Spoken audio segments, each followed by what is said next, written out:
Bapa kami yang di surga, kembali Tuhan, pagi ini kami mau mendengarkan firman-Mu. Urapi kami dengan kuasa Roh Kudus-Mu, agar firman-Mu dapat menjadi perisai bagi hidup kami, dan kami dapat mengerti dan memahaminya. Terima kasih Bapa di surga, kami sambut firman-Mu pagi ini dengan sukacita di dalam nama Yesus. Haleluya, amin.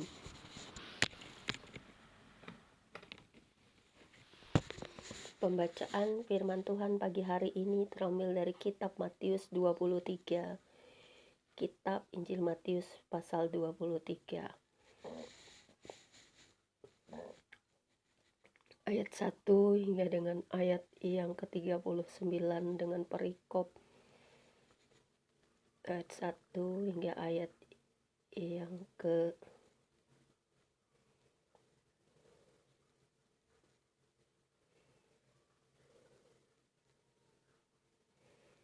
36 dengan perikop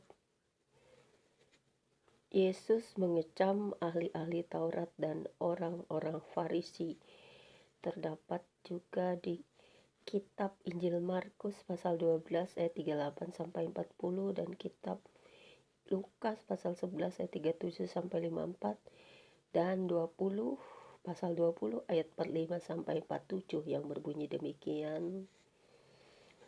Maka berkatalah Yesus kepada orang banyak dan kepada murid-muridnya, katanya, ahli-ahli Taurat dan orang-orang Farisi telah menduduki kursi Musa.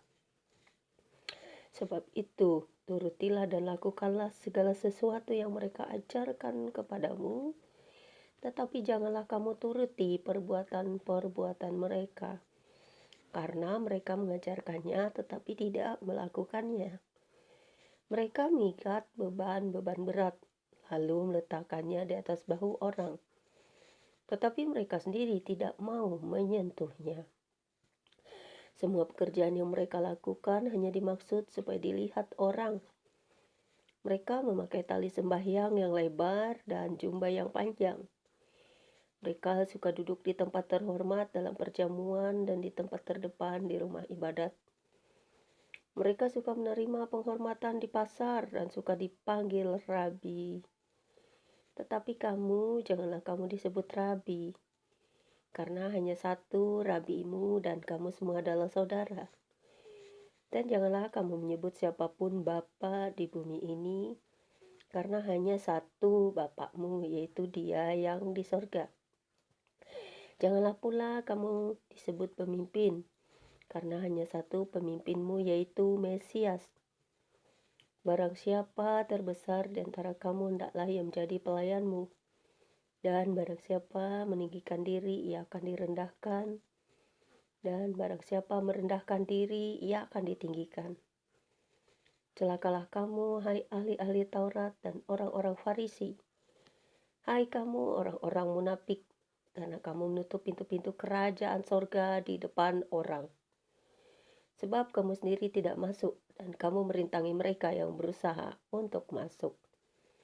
Celakalah kamu, hai orang ahli-ahli Taurat dan orang-orang Farisi. Hai kamu orang-orang munafik, sebab kamu menelan rumah janda-janda, sedang kamu mengelabui mata orang dengan doa yang panjang-panjang. Sebab itu kamu pasti akan menerima hukuman yang lebih berat. Celakalah kamu, hai ahli-ahli Taurat dan orang-orang Farisi. Hai kamu orang-orang munafik, sebab kamu mengarungi lautan dan jelajah daratan untuk mentobatkan satu orang saja menjadi penganut agamamu, dan sesudah ia bertobat, kamu menjadikan dia orang neraka, yang 2 kali lebih jahat daripada kamu sendiri. Celakalah kamu, hai pemimpin-pemimpin buta yang berkata, bersumpah demi bait suci, sumpah itu tidak sah. Tetapi bersumpah demi emas, bait suci, sumpah itu mengikat. Hai kamu orang-orang bodoh dan orang-orang buta, apakah yang lebih penting, emas atau bait suci yang menguduskan emas itu? Bersumpah demi mezbah, sumpah itu tidak sah. Tapi bersumpah persembahan yang ada di atasnya, sumpah itu mengikat. Hai kamu orang-orang buta, apakah yang lebih penting, persembahan atau mezbah yang menguduskan persembahan itu.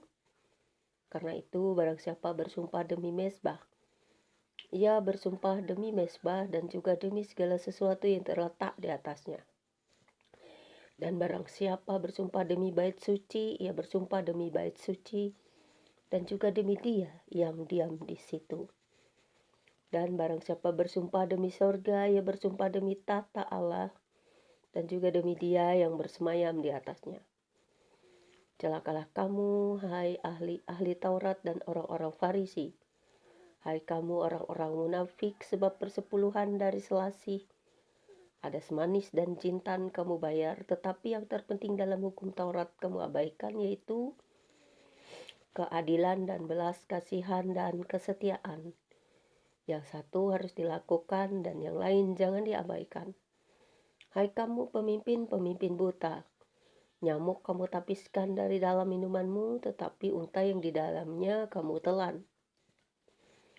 Celakalah kamu, hai ahli-ahli Taurat dan orang-orang Farisi. Hai kamu orang-orang munafik, sebab cawan dan pinggan kamu bersihkan sebelah luarnya, tetapi sebelah dalamnya penuh rampasan dan kerakusan. Hai orang Farisi yang buta, bersihkanlah dahulu sebelah dalam cawan itu, maka sebelah luarnya juga akan bersih. Celakalah kamu, hai ahli-ahli Taurat dan orang-orang Farisi. Hai kamu orang-orang munafik, sebab kamu sama seperti kuburan yang dilabur putih, yang sebelah luarnya memang bersih tampaknya, tetapi yang sebelah dalamnya penuh tulang belulang dan berbagai jenis kotoran. Demikian jugalah kamu. Di sebelah luar kamu tampaknya benar di mata orang, tetapi di sebelah dalam kamu penuh kemunafikan dan kedurjanaan. Celakalah kamu, hai ahli-ahli Taurat dan orang-orang Farisi. Hai kamu orang-orang munafik, sebab kamu membangun makam nabi-nabi dan memperindah tugu orang-orang saleh. Dan berkata, jika kami hidup di zaman nenek moyang kita, tentulah kami tidak ikut dengan mereka dalam pembunuhan nabi-nabi itu. Tetapi dengan demikian kamu bersaksi terhadap diri kamu sendiri bahwa kamu adalah keturunan pembunuh nabi-nabi itu. Jadi penuhilah juga takaran nenek moyangmu. Hai kamu ular-ular, hai kamu keturunan ular beludak. Bagaimanakah mungkin kamu dapat meluputkan diri dari hukuman neraka? Sebab itu lihatlah, aku mengutus kepadamu nabi-nabi, orang-orang bijaksana dan ahli-ahli Taurat. Separuh di antara mereka akan kamu bunuh dan kamu salibkan, dan yang lain akan kamu sesah di rumah-rumah ibadatmu, dan kamu aniaya dari kota ke kota, supaya kamu menanggung akibat penumpahan darah orang yang tidak bersalah, mulai dari Habel, orang benar itu, sampai kepada Zakaria, anak Berekia, yang kamu bunuh di antara tempat kudus dan mezbah. Aku berkata kepadamu, sesungguhnya semuanya ini akan ditanggung angkatan ini. Kemudian Injil Matius pasal 23 ayat 37 sampai 39 dengan perikop baru. Keluhan terhadap Yerusalem terdapat juga di Injil kitab Lukas pasal 13 ayat 34 sampai 35 yang berbunyi demikian. Yerusalem, Yerusalem, engkau yang membunuh nabi-nabi dan melempari dengan batu orang-orang yang diutus kepadamu.